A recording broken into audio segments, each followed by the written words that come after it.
Filipenses 1 es uno de los capítulos más sorprendentes de la Biblia. Fue escrito no desde un palacio, sino desde una prisión. Pablo, encadenado en Roma, sin saber si viviría o moriría, escribió palabras que resuenan con esperanza, coraje y absoluta confianza en Cristo. Y aquí está la primera verdad ignorada. La fe no florece solo en la libertad, sino muchas veces en la prisión, en el dolor y en la adversidad. Mientras el mundo enseña que la alegría depende de las circunstancias, Pablo afirma, para mí el vivir es Cristo y el morir es ganancia. Este contraste es radical. El mundo dice, vivir es placer, morir es pérdida.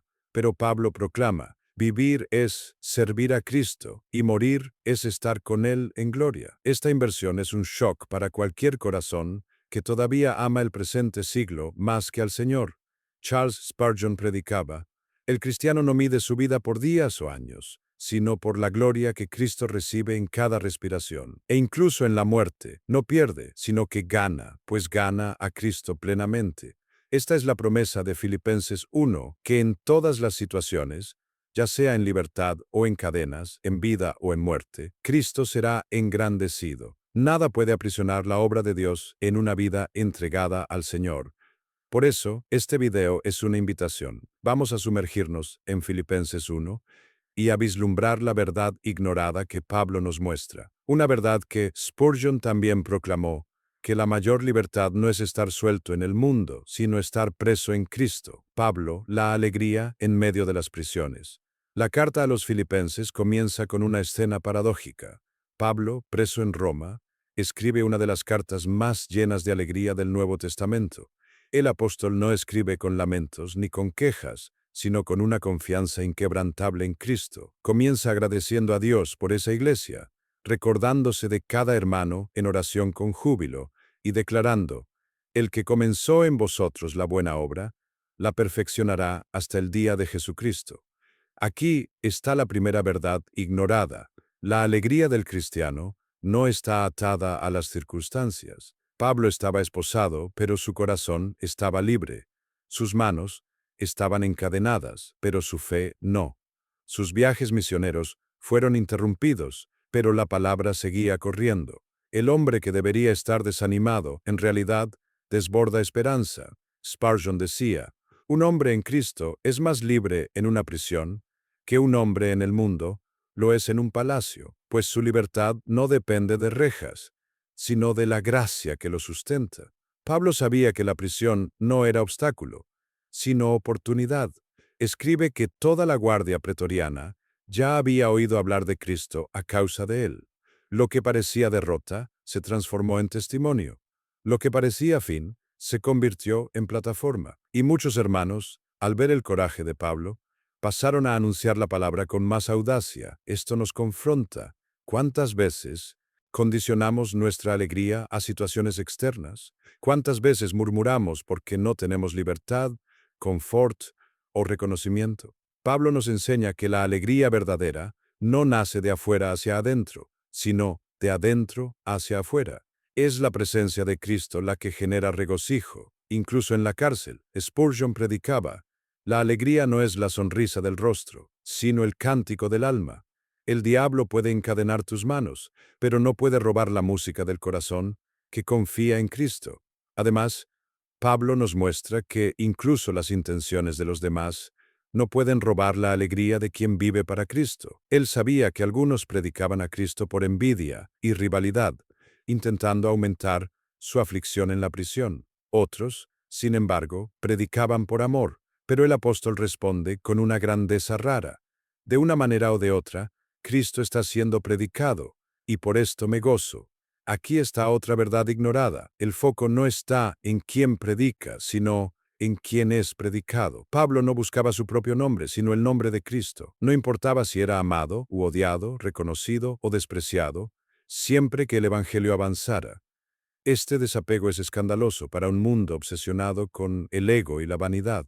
Spurgeon advertía, el siervo de Cristo que busca su propia honra ya perdió la batalla, pero aquel que se regocija en ver a Cristo engrandecido, aún en su propia humillación, ese es invencible. Por último, Pablo revela la fuente de su confianza. no es solo su fuerza, sino las oraciones de los santos y el socorro del Espíritu de Jesucristo. Él creía firmemente que todo lo que le sucedía resultaría en salvación, es decir, en el triunfo final de su fe y en la gloria de Cristo. La alegría de Pablo en medio de las prisiones no es mero optimismo, sino convicción teológica. Dios es soberano y nada sucede fuera de su propósito. Si la prisión era el plan, entonces la prisión era lugar de victoria. Si las cadenas eran necesarias, entonces, incluso en ellas, Cristo sería glorificado. Spurgeon resumió esto diciendo, cuando el hombre de Dios está preso, la palabra de Dios está suelta. Y cuando el mundo piensa que el Evangelio está en cadenas, en realidad está corriendo con más libertad que nunca. Así, Filipenses 1 nos muestra que la alegría cristiana es indestructible. No depende de circunstancias, de reconocimiento o de resultados visibles. Depende únicamente de Cristo. Pablo, preso, enseña más sobre libertad que muchos que viven sueltos, y su vida nos confronta con esta pregunta.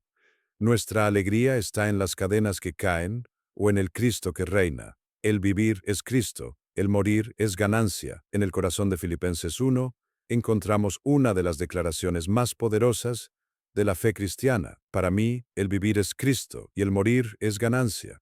Estas palabras, escritas desde una prisión, no son poesía vacía, sino la confesión de alguien que realmente vivía y respiraba para la gloria del Señor. Pablo no tenía su vida como centro. Su identidad no estaba en logros personales, títulos o estatus. Él no decía, el vivir es ministerio, o reputación, o poder. Afirmaba con sencillez y profundidad, el vivir es Cristo.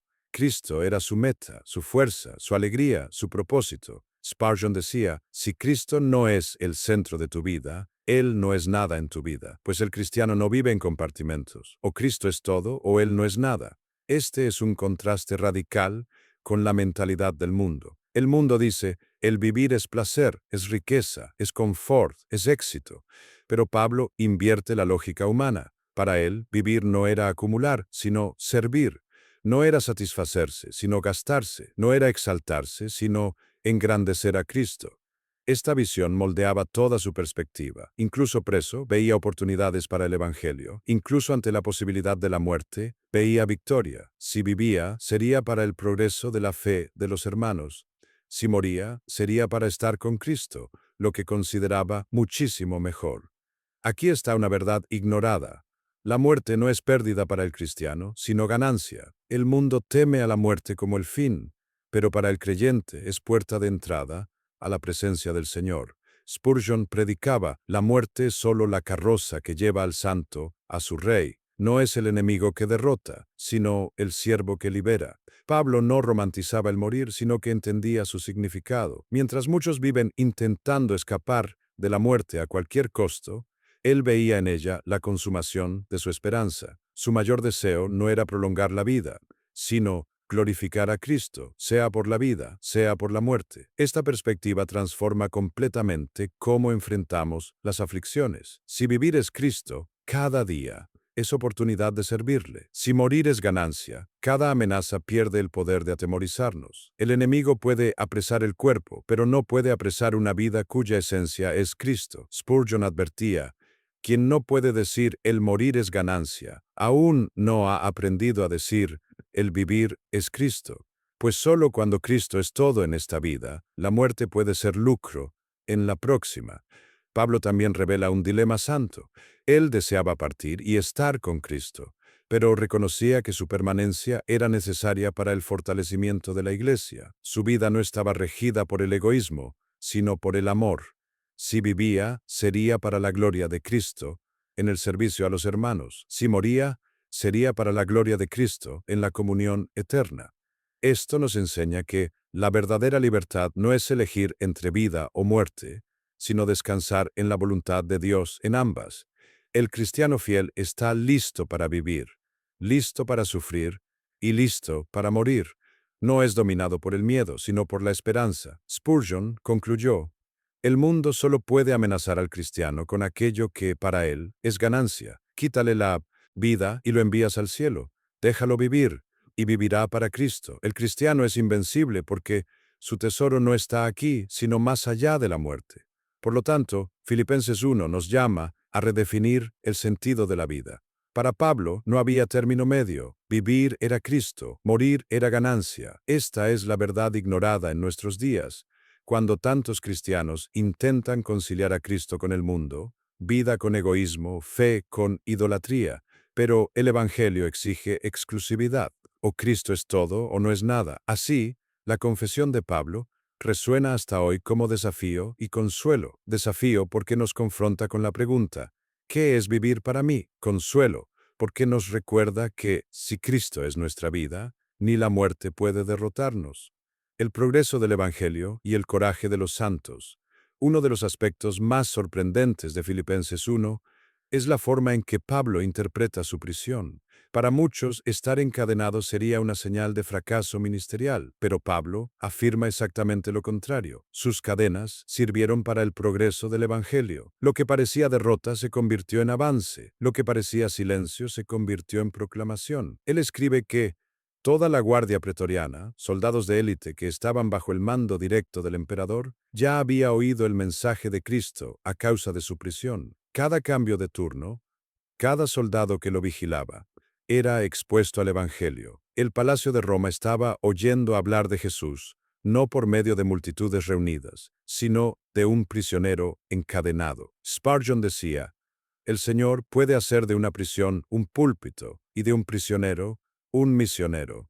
Cuando el mundo piensa que cayó la voz del creyente, Dios hace que su mensaje resuene aún más lejos. Además, Pablo revela que su coraje ante el sufrimiento inspiró a muchos hermanos a anunciar la palabra con mayor audacia. El ejemplo de su fidelidad animó a otros a vencer el miedo. Este es un principio espiritual poderoso. La fe contagia. Cuando un cristiano permanece firme en medio del fuego, otros encuentran valor para también permanecer. Aquí está una verdad ignorada. El sufrimiento del cristiano no es solo individual, sino colectivo. Cada testimonio de perseverancia fortalece a la iglesia. Cada lágrima derramada en fidelidad edifica a los que observan. El coraje de uno genera audacia en muchos. Pablo también reconoce que no todos predicaban con buenas intenciones. Algunos anunciaban a Cristo por envidia y rivalidad, intentando aumentar su aflicción en la prisión. Otros lo hacían por amor y fidelidad. Pero, en lugar de entristecerse, declara, de una manera o de otra, Cristo está siendo predicado, y en esto me gozo. Este desapego es desconcertante. La mayoría de nosotros se preocupa por quién se lleva el crédito, por quién es reconocido, por quién ocupa la posición destacada. Pablo muestra que la gloria no está en el predicador, sino en Cristo predicado. El contenido es más importante que el mensajero. Spurgeon predicaba, no me importa si el perro lleva el mensaje, siempre que sea el mensaje del Rey, que Cristo sea anunciado, aunque sea por labios imperfectos, y en esto me regocijo. Esta perspectiva confronta nuestro corazón moderno, tan obsesionado con la visibilidad y la vanidad. ¿Cuántos predican buscando seguidores, aplausos o reconocimiento humano? Pero Pablo nos recuerda que el objetivo no es engrandecer al predicador, sino engrandecer a Cristo. Al mismo tiempo, el apóstol no demuestra ingratitud. Sabe que muchos predicaban por amor, fortaleciendo su misión, sustentándolo en oración y dando continuidad a la obra. Para estos, Pablo manifiesta profunda gratitud, pues veía en cada uno la confirmación de que el Evangelio no estaba preso, sino vivo. Spurgeon decía, los hombres pueden atar al predicador, pero no pueden atar la palabra. Ella corre libre, y donde quiera que llega, rompe cadenas y abre corazones. Esta confianza de Pablo no era optimismo vacío, sino convicción en la soberanía de Dios. Él creía que todo, incluso la injusticia de su prisión, cooperaba para el avance del reino. Nada estaba fuera del control divino. La providencia transformaba cadenas en trompetas, soldados en oyentes, y el sufrimiento en testimonio. La aplicación es clara. Muchas veces vemos obstáculos donde Dios ve oportunidades. Aquello que llamamos derrota puede ser exactamente el escenario donde Cristo será glorificado. El progreso del Evangelio no depende de nuestra libertad, sino de la fidelidad de Dios en usar todas las cosas para su gloria. Spurgeon concluyó, no temas las cadenas, teme solo la cobardía, pues las cadenas pueden convertirse en púlpitos, pero la cobardía nunca predicará a Cristo. Así, Filipenses 1 nos muestra que el coraje de los santos no nace de la ausencia de oposición, sino de la certeza de que Cristo reina incluso sobre las prisiones. El progreso del Evangelio no es detenido por cadenas, críticas o rivalidades, sino que avanza porque es sustentado por la soberanía de Dios. Y la pregunta que nos queda es, ¿tenemos esa misma confianza? Podemos mirar nuestros dolores, persecuciones o limitaciones y decir, ¿todo esto coopera para el avance del Evangelio?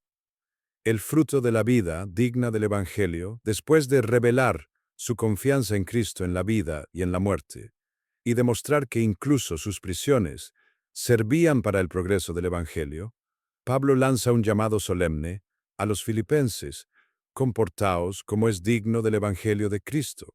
Este es el punto central del capítulo. Vivir de manera que refleje la grandeza del mensaje que predicamos. La palabra usada por Pablo tiene el sentido de comportamiento ciudadano. Él estaba escribiendo a una comunidad que se enorgullecía de ser colonia romana, con derechos y deberes de ciudadanos del imperio. Pero Pablo recuerda que, por encima de Roma, existe otra patria, el reino de Dios. Si los filipenses debían vivir como ciudadanos de Roma, mucho más debían vivir como ciudadanos del cielo. Spurgeon decía, el cristiano debe ser ciudadano de dos patrias, pero su mayor lealtad es hacia la celestial. Si el mundo ve a Cristo en tu vida, entonces estás viviendo de modo digno del Evangelio. Este llamado nos confronta porque muchas veces profesamos el Evangelio con los labios, pero lo negamos con la vida. Un Evangelio digno exige coherencia. No podemos cantar que Cristo es Señor el domingo y vivir como si fuéramos señores de nosotros mismos durante la semana. No podemos proclamar que la cruz es nuestra gloria y al mismo tiempo amar los placeres del mundo. Pablo explica lo que significa vivir dignamente, estar firmes en un solo espíritu, combatiendo juntos por la fe del Evangelio, sin dejarse intimidar por los adversarios. Es decir, una vida digna está marcada por la firmeza, la unidad y el coraje. Spurgeon predicaba, un cristiano aislado puede caer, pero una iglesia unida es como muralla infranqueable. Y cuando esa muralla se levanta en nombre de Cristo, el infierno tiembla. Estar firmes en un solo espíritu significa tener convicciones claras e inquebrantables. El Evangelio no es negociable. El mundo puede presionar, pero el cristiano permanece. Esta firmeza no es arrogancia, sino fidelidad. No se trata de cerrar los oídos, sino de guardar el corazón. La vida digna también exige unidad. Pablo sabía que las divisiones internas debilitan a la iglesia. Si cada uno busca su propia gloria, el Evangelio será avergonzado. Pero cuando todos combaten juntos por la misma fe, el Evangelio es engrandecido. La unidad no significa ausencia de diferencias, sino sumisión común a Cristo. Por último, Pablo exhorta al coraje ante los enemigos. No es necesario intimidarse. La persecución, lejos de ser señal de derrota, es evidencia de la salvación de los creyentes y de la perdición de los enemigos. Cuando la iglesia sufre por Cristo, está solo confirmando su identidad. Spurgeon advertía, el diablo no persigue a los que están muertos en sus pecados, solo persigue a los vivos en Cristo. Por lo tanto, si el mundo se levanta contra ti, regocíjate, porque el cielo ya está a tu favor. Pero Pablo va aún más profundo. Dice que no solo creer en Cristo es un privilegio, sino también sufrir por Él. Esta afirmación parece absurda para el mundo, pero es realidad en el Evangelio. Sufrir por Cristo no es maldición, sino gracia. Es participación en los sufrimientos del Señor, comunión en la cruz, sello de la verdadera fe. Spurgeon decía, Dios da dos regalos a su pueblo, fe y sufrimiento. El primero nos une a Cristo. El segundo nos moldea a su imagen. Quien rehúsa el sufrimiento rehúsa también la gloria. Por lo tanto, vivir de modo digno del Evangelio es abrazar tanto la fe como el sufrimiento. Es permanecer firme, unido y valiente, incluso cuando el precio es alto. La vida cristiana no es solo recibir bendiciones, sino llevar marcas. No es solo confesar a Cristo, sino conformarse a Él. La verdad ignorada es esta. Muchos quieren los privilegios del Evangelio, sin asumir su dignidad. Quieren la salvación sin santidad, el cielo sin cruz, a Cristo sin renuncia. Pero Pablo nos recuerda que el llamado es vivir de forma coherente, demostrando al mundo que realmente pertenecemos al Cordero. Spurgeon concluyó: el Evangelio no es adorno para colgar al cuello, sino yugo para llevar en los hombros. Y quien lo lleva con alegría muestra que Cristo es digno de su vida. Así, Filipenses 1 termina llamándonos a vivir con seriedad y coraje. La ciudadanía celestial exige testimonio terrenal. La vida digna del Evangelio es la mayor predicación que un cristiano puede ofrecer, el sufrimiento como privilegio de los santos. Al final de Filipenses 1, Pablo nos confronta con una verdad que pocos se atreven a aceptar. No solo se nos ha concedido creer en Cristo, sino también padecer por Él. Esta declaración destruye toda ilusión de un cristianismo cómodo y sin cruz. Para Pablo, fe y sufrimiento son inseparables. Ambos son dones de la gracia divina. La palabra concedido muestra que sufrir por Cristo no es accidente, sino regalo. Así como la fe es don de Dios, el sufrimiento también lo es. Pero ¿quién desea este regalo? El corazón humano, naturalmente inclinado al confort, rechaza la idea del dolor como bendición. Sin embargo, la lógica del Evangelio es diferente. Mientras el mundo ve derrota, el creyente ve privilegio. Mientras el mundo teme el dolor, el creyente lo abraza como comunión con Cristo. Spurgeon decía: no pienses que sufrir por Cristo es pérdida, es honor.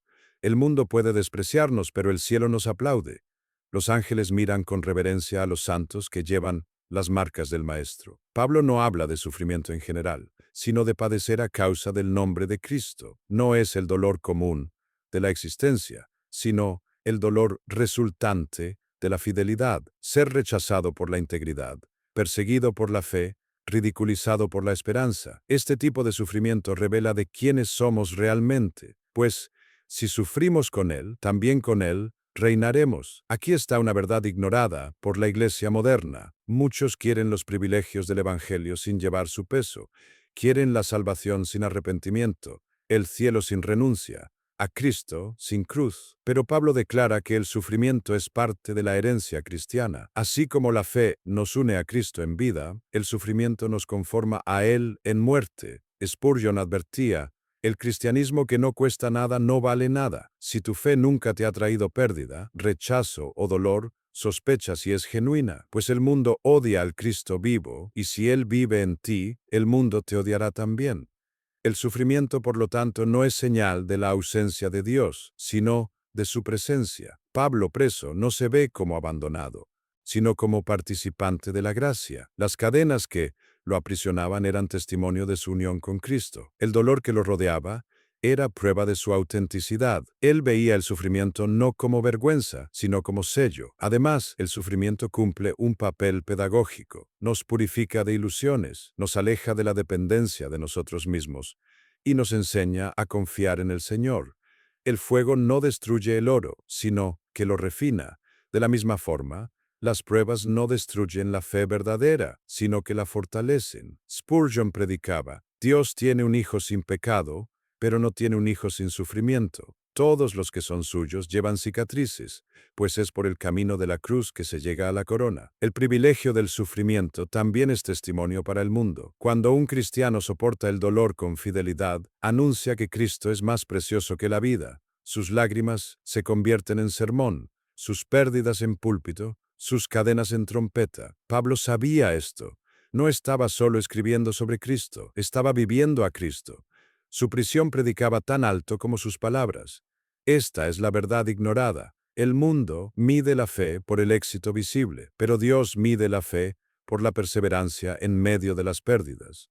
El sufrimiento, lejos de ser maldición, es privilegio. Nos da la oportunidad de probar al mundo, a los ángeles e incluso a los enemigos espirituales, que Cristo es digno de todo. Spurgeon concluyó: es mejor sufrir con Cristo que reinar sin Él. El diablo ofrece tronos de oro, pero Cristo ofrece una cruz. Sin embargo, al final, quien elige la cruz recibe la corona, y quien elige el trono terrenal recibe el fuego eterno. Así, Filipenses 1 nos recuerda que creer es gracia, pero sufrir también lo es. No hay evangelio sin sangre, no hay gloria sin cruz, no hay victoria sin lucha. El sufrimiento por Cristo es honor reservado a los santos, y cuando el mundo nos hiere, el cielo nos llama bienaventurados. La ciudadanía celestial en medio del mundo. Uno de los temas más fuertes en Filipenses 1 es el contraste entre la ciudadanía terrestre y la celestial. La ciudad de Filipos era una colonia romana, y sus habitantes se enorgullecían de ser ciudadanos de Roma, aún estando a miles de kilómetros de la capital. Llevaban los privilegios y las responsabilidades de vivir bajo la autoridad del imperio. Pablo usa esa realidad para enseñar una lección espiritual profunda. Más importante que la ciudadanía romana es la ciudadanía celestial. Cuando Pablo dice, comportaos como es digno del Evangelio de Cristo, está usando una palabra que significa vivir como ciudadano. Es como si dijera, recuerden que ustedes pertenecen a otro reino, y sus vidas necesitan reflejar esa identidad. La vida cristiana es vida embajadora. Somos llamados a representar el cielo en la tierra, a mostrar, en nuestras elecciones y actitudes, que no somos de este mundo. Spurgeon decía, el cristiano debe ser como una carta enviada desde el cielo. Cada línea de su vida debe ser un mensaje de Cristo. Cada palabra debe llevar el sello de la eternidad. El mundo lee el Evangelio, no en las páginas de la Biblia, sino en las páginas de nuestra conducta. Esta ciudadanía celestial trae tres implicaciones claras. Primero, lealtad exclusiva. No podemos servir a dos señores. Si pertenecemos a Cristo, nuestra mayor fidelidad es a su reino. Esto significa que, cuando el mundo exige concesiones, respondemos con fidelidad. Cuando la cultura nos presiona a conformarnos, resistimos con santidad. Nuestra patria no es este siglo, es la eternidad. Segundo, comportamiento digno. Pablo no llama solo a creer, sino a vivir de forma coherente. La fe verdadera se revela en la conducta. No basta profesar a Cristo, es necesario exhibir a Cristo. La manera en que tratamos al prójimo, cómo usamos el dinero, cómo reaccionamos a la persecución, todo eso es reflejo de la patria a la que pertenecemos. Spurgeon advertía, si un hombre dice ser cristiano, pero su vida no refleja a Cristo, miente contra la ciudadanía que afirma poseer, pues no hay pasaporte para el cielo que no esté acompañado por la santidad. Tercero, responsabilidad colectiva. Pablo no habla de ciudadanos aislados, sino de un cuerpo unido. Exhorta a los filipenses a permanecer firmes en un solo espíritu, luchando juntos por la fe del Evangelio. La ciudadanía celestial no es individualista, sino comunitaria. Somos llamados a marchar como ejército, no a vagar como soldados solitarios. Este llamado nos confronta en días de tanto nominalismo. ¿Cuántos viven como si la ciudadanía celestial fuera solo título sin responsabilidad?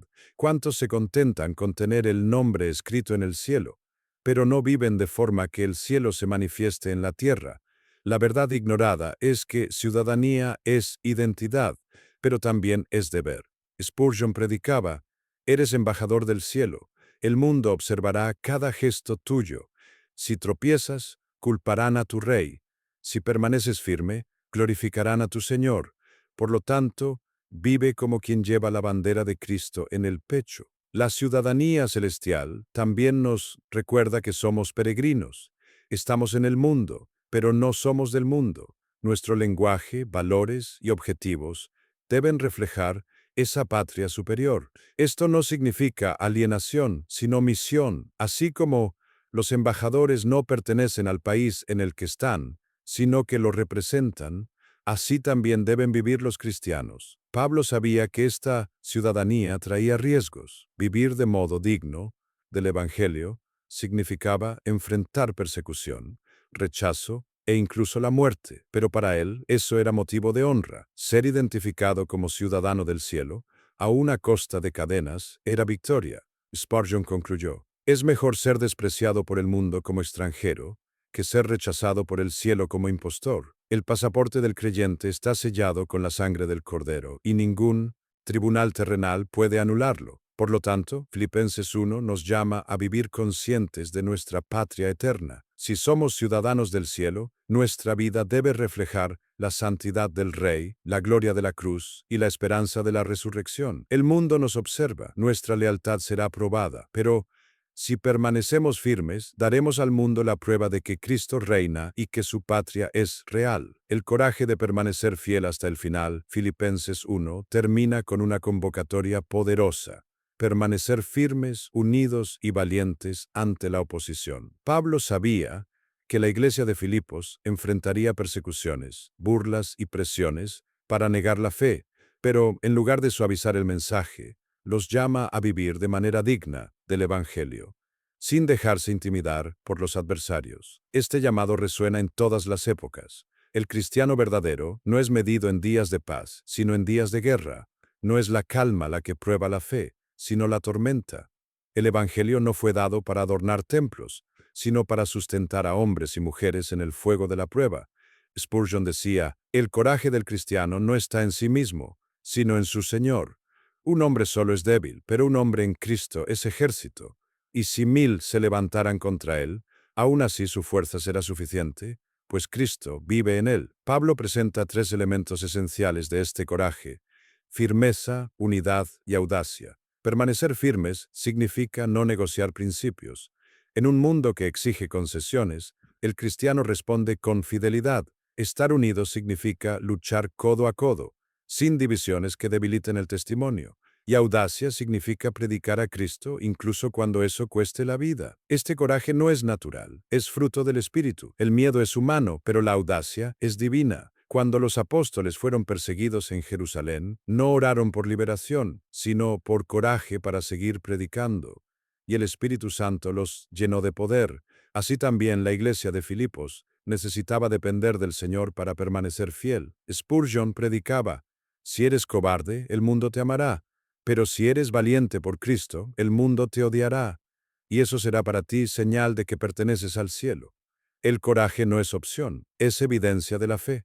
Pablo también declara que la resistencia de los cristianos es señal de la perdición de los enemigos y de la salvación de los santos. El mundo puede burlarse, pero cada acto de fidelidad es testimonio del juicio que vendrá. Cuando los santos permanecen firmes, anuncian al mundo que el reino de Dios es real y que ningún imperio terrenal puede prevalecer contra él. Este coraje exige mirar más allá del presente. Pablo sabía que la vida era corta y la eternidad larga. El cristiano que fija los ojos solo en el ahora nunca soportará el peso de la persecución. Pero aquel que mira a Cristo, a la gloria eterna, encuentra fuerza para perseverar hasta el final. Spurgeon advertía: quien tiene miedo a la muerte no está listo para vivir para Cristo. Pues el coraje cristiano nace de la certeza de que morir es ganancia. El hombre que ya murió con Cristo no teme morir por su nombre. Esta es la verdad ignorada. Muchos quieren un evangelio que los libre del peligro, pero el evangelio verdadero nos llama a enfrentar el peligro con coraje. No fuimos llamados a vivir escondidos, sino a ser luz en medio de las tinieblas, y la luz siempre incomoda a los que aman la oscuridad. Pablo termina recordando que los filipenses estaban comprometidos en el mismo conflicto que él enfrentaba. El sufrimiento y la oposición no eran excepciones, sino parte de la batalla de todos los santos. El cristiano debe esperar persecución no como maldición, sino como confirmación de su fe. Spurgeon concluyó: Cristo no prometió a sus siervos coronas sin cruces, ni victorias sin batallas, pero prometió estar con ellos hasta el final. Y quien tiene la presencia del Rey no necesita temer al ejército del enemigo. Por lo tanto, Filipenses 1 termina con este clamor: coraje, seamos fieles hasta el final, que nada nos intimide, que nada nos desvíe, que nada nos calle, pues aquel que comenzó la buena obra en nosotros, la perfeccionará. Y, cuando llegue el día, el Cordero dirá: fuiste fiel hasta la muerte, y yo te daré la corona de la vida. Si este mensaje de Filipenses 1 confrontó tu corazón, no te vayas sin tomar una decisión. Dale me gusta a este video para que la palabra alcance a más personas. Suscríbete al canal A Escola do Príncipe y activa la campanita para no perderte ningún contenido que despierte y llame al arrepentimiento. Y escribe en los comentarios: mi vida es Cristo y mi muerte es ganancia. Este será tu testimonio público de fe y de lealtad al Señor, incluso en un mundo que prefiere la gloria pasajera a la fidelidad eterna. Como dijo Charles Spurgeon, El cristiano no vive para sí, ni muere para sí. Él vive y muere para el Señor. Y en esto está su gloria.